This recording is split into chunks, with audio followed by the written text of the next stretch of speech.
인생은 누구나 홀로 살 수가 없습니다.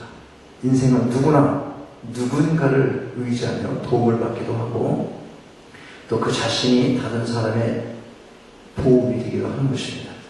그런데 우리가 좀 더 생각할 게 있어요. 그게 뭐냐면 우리가 살아가는 데 있어서 누군가를 의지하기도 하지만 또 엄밀히 따져보면 도움을 줄 그 사람 자체보다는 다른 것을 더 의지하는 것, 그것을 우리가 발견할 수 있다는 것이죠. 그게 뭐예요? 그 사람 자체가 아니라 그 사람 배경, 그 사람이 가지고 있는 능력, 뭐 이런 거를 생각하는 거예요. 재물, 권력 있지 그 사람, 돈도 있어, 뭐 학벌도 그만하면 됐고, 뭐 이런 거, 내적인 그런 것 가지고 사람을 평가하고 의지하는 마음을 갖게 된다는 것이죠. 그런데 또다시 한번 우리가 생각해 볼 필요가 있습니다. 그게 과연 우리가 의지할 만한 것인가 하는 것이에요. 재물을 의지할 수 있고 그 사람이 가지고 있는 권력을 의지할 수 있고 그 사람이 갖고 있는 학식, 지식 이런 것들이 진정한 인간의 행복을 위해서 살아가는데 의지할 만한 요소들인지 다시 한번 생각해 볼 필요가 있다고 하는 것입니다. 보세요. 그런 것들이 많아도, 돈이 많아도 순수한 사랑과 행복 살 수 없어요. 그러면 돈이 있어서 사보려고 하는데 진정한 사랑과 행복 같은 것을 파는 곳은 있어요? 파는 곳도 없어요. 파는 곳도 없다는 돈이 있어서 살 수 없다는 것이에요. 학식 같은 건 어때요? 학식. 인격이 제대로 형성되지 않은 채 지식이 잔뜩 쌓이면, 그리고 한 것만 추구한다면 당연히 이 사람 어떤 사람들일까? 인문학교는 없고 인간성이 말살되는 그런 가운데 지식이 많아, 정보가 많고 학식이 많아, 교만해지는 거예요. 그렇다면 성도가 믿고 의지할 대상이 뭐가 있겠습니까? 누구를 기대할 수 있겠습니까? 오직 스스로 자정하신, 스스로 계신 하나님 한 분밖에 없습니다. 아무에게도 영향받지 않고 전능하시고 우리의 모든 생사 화복을 주관하시는 분, 이 땅을 지으시고 하늘을 주시고 우주 만물을 운행하시는 그분, 선하신 뜻 가운데 주권적으로 계획하시고 이뤄가시는 분, 손내가시는 분, 그 하나님이 우리가 믿는 하나님이잖아요. 이런 하나님을 두고 누구를, 인간의 무엇을 보고 믿고 가서 사기를 당하고 황폐한 그런 마음으로 헤어나지 못하는 그런 처지에 놓이게 되느냐 하는 거예요. 자, 그러면 왜 우리가 하나님만을 의지합니까? 다시 한번 보는 거예요. 첫째로 인생의 목적이 하나님께 있기 때문에 그렇습니다. 흔히 오늘날을 이끌어서 혼돈과 혼란의 시대다 그렇게 말하잖아요. 삶의 절대적인 가치에 대한 기준 상실하고 전부 우왕좌왕합니다. 어느 나라 보니까 동성연애, 동성 결혼 합법화됐대 거기. 아니 어느 주 보니까 대마초 피는 거 뭐 합법화됐대. 아니 뭐 세상이 그렇게 흘러가. 점점점 교회 안에도 파고들었어요.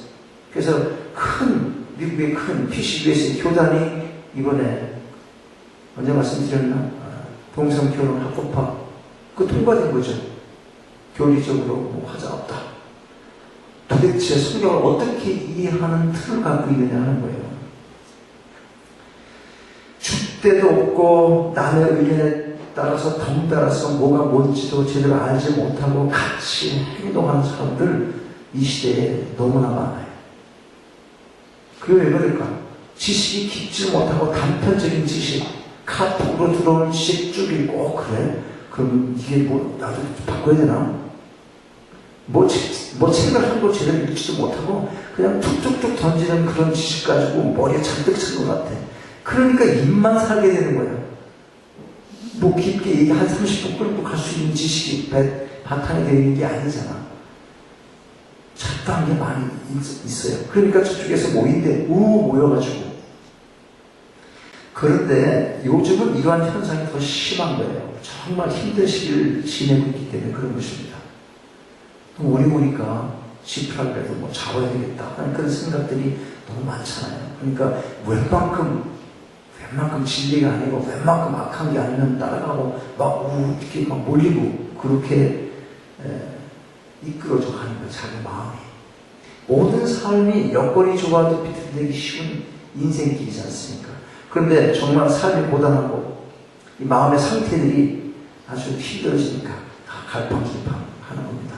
그런 가운데 누구 하나 특별히 믿을 데도 없는 사람들의 그런 마음의 상태 어떻겠어요? 한번 생각해 보십시오. 흔히 아까 얘기한 그런 요소들이 없는 사람들. 내가 뭐 배운 게 있냐? 부모를 잘 만나가지고 무슨 뭐 받은 유산이 있냐? 친구 하나 제대로 두어가지고 뭐 친구가 나를 도울 수가 있겠냐? 가만히 보니까 진짜 비참하네. 이런 사람들이 있을 거 아니에요. 이런 사람들이 지금의 사회를 볼 때 그 마음이 어떻겠어요? 모든 그 상황 아주 바닥이잖아요. 지금. 인생마저 바닥을 친 것 같은 그런 생각 왜 없겠습니까? 정말 살기 힘들다. 정말 답답하게 이럴 데가 없을 것입니다. 내가 지금 왜 살고 있을까? 그런 생각도 할 거예요. 그런 생각들. 그러나 우리가 잊어서는 안 될 것 있습니다. 우리에겐 분명한 삶의 궁극적인 목적이 있다고 하는 것입니다. 내 인생이니까 내 마음대로 할 수 있지 않다는 거예요. 하나님께서 주신 삶의 목적을 이루어가기를 하나님께서 기대하고 계시다는 것입니다. 이 우주 안에 피조된 모든 만물이 다 나름대로 각자가 이 존재해야 될 목적을 하나님으로부터 부여받고 있는 것입니다. 하물며 우리 인생에게 하나님께서 원하시는 목적이 왜 없겠습니까? 이사야서 보면 43장 7절 보면 이런 말씀이 있어요. 무릇 내 이름으로 일컫는 자 곧 내가 내 영광을 위하여 창조한 자를 오게 하라. 여러분이 왜 창조됐어요? 왜 피조됐어요? 하나님의 영광을 위해서. 그들을 내가 지었고 만들었다. 우리의 인생에 내 생명의 주인이 누구라는 거예요 지금? 하나님이셔요. 하나님. 나를 왜 요 모양으로 만들었습니까? 그것도 누구 마음이에요? 그것도 하나님 마음이에요. 우리가 하나님의 영광을 위하여 만들어졌고 그 영광을 위해 만들어진 사람을 하나님께서 부르시니까 그 부름에 합당한 삶으로 우리가 하나님 앞에 나아가는 목적. 그게 인생의 궁극적인 목적인 것입니다. 여기서 우리가 잘 이해해야 될 그런 부분이 있어요. 그게 뭐냐면 하나님을 영화롭게 한다는 것은 우리가 하나님을 영화롭게 해드린다 뭐 이런 개념으로 이해하면 안 된다는 거예요.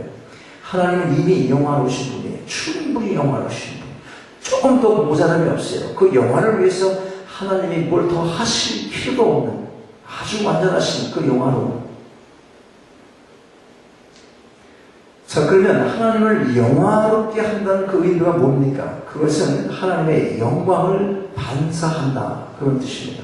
반사한다. 좋은 거울은 있는 모습 그대로 반사가 돼요. 그래, 안 그래요? 근데 여러분 보세요. 우리가 하나님의 영광을 반사해야 되는데 내가 거울이라면 좋아야 되잖아. 여러분, 거울이 섰는데 이렇게 있어요. 나가려고 딱 보면 자기 얼굴이 이렇게 찌그러지게 보이면 그 얼굴 기분 나쁘죠? 그거 보면. 주님이 별로 없는, 본인은 진짜 없는데 그 거울이 이상해서 주님이 막 생겨. 그럼 그 거울 받고 안 받고 여러분? 안 받고 그냥 살아? 되게 바꿀걸요? 이거 거울 못 쓰겠네. 근데 키가 한 140cm 밖에 안 되는데 그 거울만 보면 170 정도 보여. 그럼 내가 실제 아니더라도 그 거울을 보고 싶죠. 근데 우리는 그 거울도 아니고 이 거울도 아니고 그런 거울이 아니라 그대로 반사하는 것. 하나님의 영광을 우리의 삶을 통해요. 나를 통하여 또 내게서 나오는 말을 통해서 찬양을 통해서 모든 삶의 영역에서 나타나는 모든 영역 속에서 그대로 하나님의 영광이 나타나게 되는 삶, 그거를 원하신다는 것입니다. 하나님이 지으신 아름다운 세계, 시편 19편에 이렇게 말씀해요. 하나님의 영광에 대해서 말씀하는 거예요. 하늘이 하나님의 영광을 선포하고 궁창이 그 손으로 하신 일을 나타내는도다. 그러니까 자연도 하나님의 영광을 나타내고 있다는 것입니다. 하나님이 지으신 아름다운 세계는 하나의 거울과 같은 거예요. 그러니까 우주는 하나님의 거울인 거예요. 하나님이 하나님의 모습을 우주를 통해서 볼 때 그대로 나타내줘야 되는 거죠. 근데 지금 너무나 타락했어. 인간이 타락하니까 자연도 파괴되고 너무나 많은 그런 현상이 지금 나오잖아요. 어떤 학자는 인류가 지금 온난화 그렇게 되어 있는 걸 정말 그 학문적으로 발견을 못하겠다. 그런데 얼음은 녹고 있어. 얼음 녹지, 얼음. 근데 온난화가 아니라는 거예요, 또 지금. 근데 왜 녹아? 그러면 우리가 알 수가 없어요. 사람도 마찬가지예요. 사람도. 좀 아까 설명한 대로 하늘과 땅에 있는 모든 피조물들은요 단지 하나님의 영광을 선포할 뿐인 것이에요. 그러나 잘 보세요. 사람은요 그냥 그것들은 자연 그대로 부패하지 않고 타락하지 않고 예부로부터 어떤 나쁜 영향을 받지 않으면 아름답게 그대로 피게 되어 있잖아요. 그렇게 구조가 되어 있잖아요. 근데 사람도 하나님께 영광을 돌려야 되는 게 인생의 목적으로 주어졌는데 그런 만물 일과는 특이하게 다른 게 있다는 거예요. 사람은 하나님을 영화롭게 하기를 스스로 원한다는 게 있어요. 원한다는 게. 그리고 하나님을 즐거워하기를 내가 스스로 원하는 것, 그 원함으로 인해서 하나님의 영광을 나타내도록 부름을 받았다고 하는 것입니다. 거울은 아까 비유를 했지만 그 거울은 의지가 없잖아. 그냥 가만히 있으면 되는 거 아니에요. 그런데 사람 두고 거울로 비유할 수 있지만 그 거울에는 자원하는 마음이 있다는 거예요. 이 모습을 내가 그대로 반사를 해드려야지 하는 이 자원하고 즐거이 즐길 줄 아는 그렇게 즐기고자 하는 마음을 가질 수 있는 인간의 의지가 있다는 거예요. 자유가 있다는 거예요. 그게. 즉 자원에서 하나님께 영광을 돌릴 수 있는 놀라운 특권이 부여됐다고 하는 것입니다. 어떻습니까? 하나님께서 우리에게 원하시는 이 궁극적인 삶의 목적을 이루어 드리기를 원하십니까? 네, 그렇다면 하나님께 영광 돌려드리는 삶이 어떤 것인가를 알아야 될 것입니다. 어떤 게 영광 드리는 겁니까? 성경은 우리에게 그러한 삶의 길을 말씀해 줍니다. 하나님의 말씀을 사모하고 가까이 가야 돼요. 끊임없이 배우실 필요가 있다고 하는 것입니다. 성경의 모든 말씀은 다 하나님의 감동으로 된 것으로 우리가 살아가야 할 목적을 부여해 주면서 또 인생이 가야 할 길을 제시해 주고 있습니다. 말씀을 따라 살아가실 때 먹든지 마시든지 무엇을 하든지 다 하나님의 영광을 위하여 살아가시기 바랍니다. 자, 두 번째, 왜 하나님 의지해야 됩니까? 살아가야 할 힘과 소망이 그분께 있기 때문에 그래요. 우리를 지으신 분이에요. 거기서부터 그분으로부터 나오는 힘, 소망, 그것이 우리 안에 없으면 우리는 이 땅에서의 삶의 존재 아무것도 없습니다. 우리가 인생을 디자인하고 어떤 목적을 세우기만 하면 자동적으로 어떤 목적이 이루어지는 게 아니잖아요. 그것을 이루고자 하는 그런 열망으로 부단히 노력을 해야 하는 것입니다. 그런 과정 속에 부딪히게 되는 온갖 장애물들 극복하고 이겨내야 되는 것입니다. 이것은 하나님께서 우리에게 원하시는 궁극적인 목적을 이루어가는 삶에 있어서도 마찬가지예요. 여러분이 세운 계획도 부단히 노력해야 되는데 하나님께서 우리에게 원하는 삶의 목적, 그것을 이루어가는 것도 가만히 하나님 저는 그렇게 살겠습니다. 이렇게 다짐하는 정도에서 그쳐갖고는 그 다짐은 내일 가면 또 잊어버릴 수 있어요. 다짐도 바뀌고 희미해져요. 그 다짐이 끝까지 내 마음속에서 계속 활동력이 움직인다 하더라도 내가 부단히 행동으로 의지를 찾기 위해서 노력하지 않으면 그냥 머무르고 있는 거예요.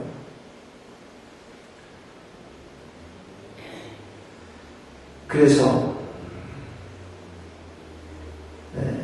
하나님께서 우리에게 주신 힘과 소망을 기도함으로 받아야 될 필요가 있다고 하는 것입니다.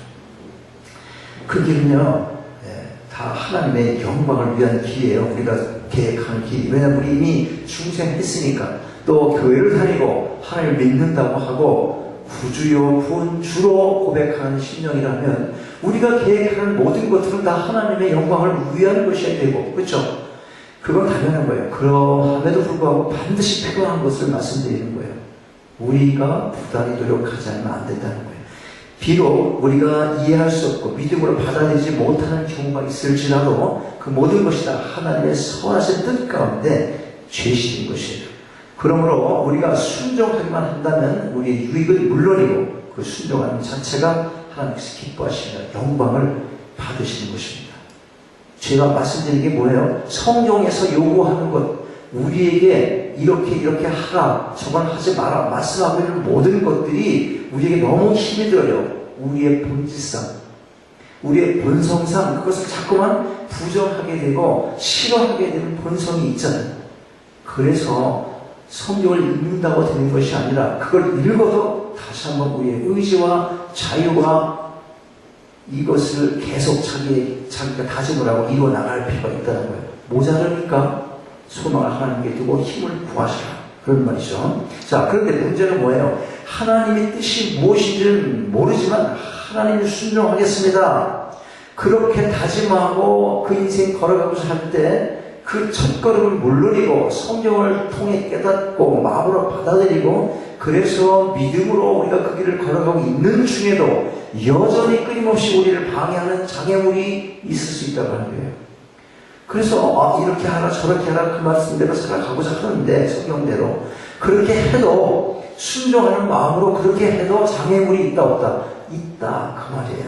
자, 그렇다면 우리에게 필요한 게 뭡니까? 소망을 잃지 말아야 된다는 거예요. 소망을. 그리고 그 소망을 이루기 위해 전진할 수 있는 힘이 있어야 되는 거예요. 소망만 있으면 뭐예요? 힘이 없어. 애를 배는 뭐예요? 애를 낳을 힘이 없으면 어떻게 되는 거예요? 어떤 사람은 수술하면 되죠. 그렇겠지 지금 속으로. 나 지금 그런 얘기하는 거 아니에요 지금. 자, 여러분 한번 생각해 보시죠. 여러분의 궁극적인 소망이 뭔가요? 궁극적인 소망. 우리의 소망, 궁극적인 게 뭡니까? 하늘나라죠. 아까 말했잖아. 우리 노래했잖아. 하늘나라예요, 하늘나라.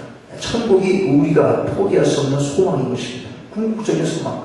생각해 보세요. 이 땅의 삶이 아무리 부러울 것 없어 보이는 그런 삶이라 할지라도 그게 어떻게 천국과 비교될 수 있겠습니까? 아무리 대궐 같은 집에서 살고 출근을 비행기 타고 한다 하더라도 비행기 없는 게 날 뻔한 경우도 얼마나 많아? 얼마 전에 어떤 배우가 비행기 타고 가다가 불시착해서 병원에 입원한 거 봤죠? 없으면 타 안 타? 없으면 안 타잖아. 성경이 천국을 어떻게 묘사를 합니까? 요한계시록 21장 4절 보니까 모든 눈물을 그 눈에서 씻기시네. 다시 사망이 없고 애통하는 것이나 곡하는 것이나 아픈 것이 다시 있지 아니하리니 처음 것들이 다 지나갔습니다. 이 말씀을 여러분 마음속에 믿음으로 깊이 담았다면 어떻게 천국 소망을 잃어버릴 수가 있겠습니까? 또 만약 이 소망을 잃었다면 이 말씀을 듣고 이 말씀을 보고 이 말씀을 가슴에 담았다면 어떻게 그 천국 소망을 다시 회복하지 않을 수가 있겠어요? 여러분 혹시 소망을 잃으셨습니까? 잃으셨다면 다시 회복하십시오. 회복하셨어요? 그렇다면 이제 힘을 공급받아야 되는 것입니다. 누구로부터 공급받아요? 누구로부터? 그 소망을 가슴에 안고 이 세상을 살아갈 수 있는 힘을 하나님으로부터 공급받아야 하는 것입니다. 스스로 존재하시는 것, 여호와 하나님. 그분이 우리의 천국 소망을 이루게 하시는 힘의 원천이 되신 분이신 것입니다. 여러분 삶이 힘드십니까? 그럴수록 더욱더 천국 소망을 잃지 마시고 하나님께로부터 힘을 얻으셔서 그 소망 가운데 힘있게 살아가시기 바랍니다. 세 번째, 왜 하나님을 의지해야 됩니까? 세 번째로 승리를 보장해 주기 때문에 그래요. 승리를 보장해 주기 때문에 그런 것입니다. 사람은 누구나 자기가 목적하는 바에 대한 확신이 없으면 아무리 소망이 있고 힘이 있어도 끝까지 밀고 나가기가 쉬운 게 아닙니다. 오히려 계속 어떤 일을 고집하게 되는 이유를 보면 목적한 바를 이룰 수 있다는 확신이라기보다는 지금까지 노력해온 것, 그리고 내 열정을 다 바친 것들, 시간을 많이 뺏겼다는 것들, 이런 것들이 너무 아까웠다고 생각되기 때문에 그거를 포기 못하고 그냥 밀고 나가는 경우 있어요. 대부분이 사업하는 사람 막 쫓다가 망하는 경우가 바로 그것입니다. 특히 남이 해보지 않은 새로운 사업하는 사람들, 그죠? 적지 않게 그런 경험하는 거예요. 집어넣는데 상상이 안 돼. 이거 어떡할까? 이거 지혜에 반드시 필요한데 여기서 그래도 스톱하는 게 나을 텐데. 그러니까 아까우니까 또 집어넣었다가 이게 너무너무 힘들죠? 누가 경험을 많이 했을 가능성이 있겠어요? 이런 경험을. 여기 동부에도 이 노름장이 있잖아요. 노름장. 노름하는 사람들 한번 보세요. 어떤가. 이 노름하는 사람들은 혹시나 해서 시작한 건데 너무 많이 돈을 잃잖아요? 그래도 거기서 그치면 다시 살 기회도 찾잖아.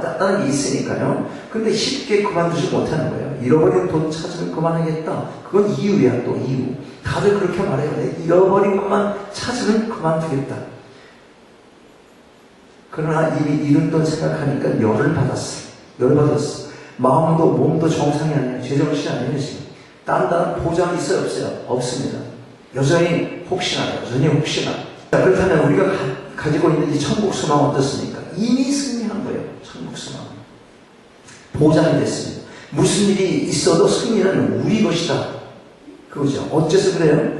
하나님이 계시니까 그런 거예요. 하나님이 우리 편이고 그분이 승리하게 해주시는 거예요. 오늘 본문 10편 2편 2절부터 이렇게 한번 보세요. 다시 오늘 본문.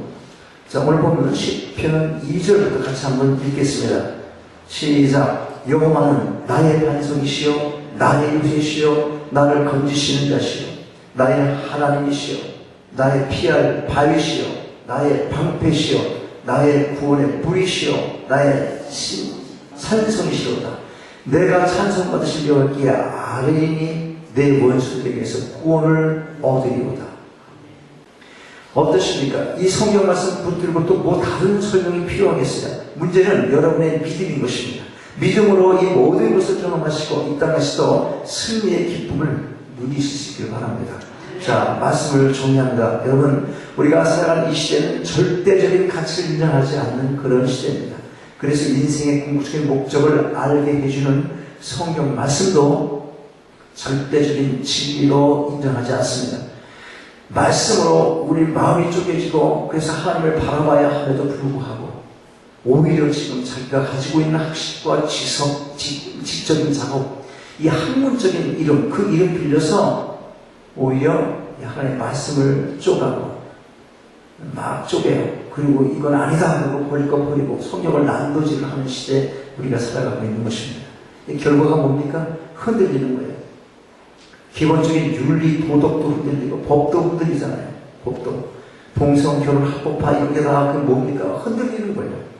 가치관이 흔들려요. 그러니까 인생관도 흔들리게 되는 거예요. 여러분, 인생관이 흔들리면 하늘도 흔들리고 땅도 흔들리고 바다도 흔들려요. 다 흔들립니다. 흔들리는 세상에 살고 있는 거예요, 지금. 이런 세상을 살면서 지구가 정상적인 궤도로 돌고 있다는 것, 이게 얼마나 감사한지 몰라요, 지금. 이런 흔들림 속에서. 자, 그러나 여러분, 우리가 흔들릴 수 없는 한 가지 이유, 뭔가요? 하나님이 계시기 때문에 그런 것입니다. 그분이 자존하시는 분, 스스로 계시는 분, 그분은 우주 만물을 창조하시고 그분의 뜻 가운데서 섭리하시는 여호와 하나님이신 것입니다. 그러므로 우리 인생의 목적이 하나님께 있어요. 우리가 살아가는 이 기본적인 목적, 하나님께 있고 또 살아가야 할 소망 또한 하나님께 있어요. 그리고 소망 갖고 살아갈 때 힘을 주시는 분, 그 힘도 하나님께 있다는 것이에요. 이 사실을 믿는 여러분의 믿음이 더 굳세게 되시기를 바랍니다. 그래야 그 어떤 환난과 어려움이 다가와도 여호와 하나님이 계심으로 라는 고백과 함께 날마다 승리하며 살아가게 되시기를 주님의 이름으로 축원합니다.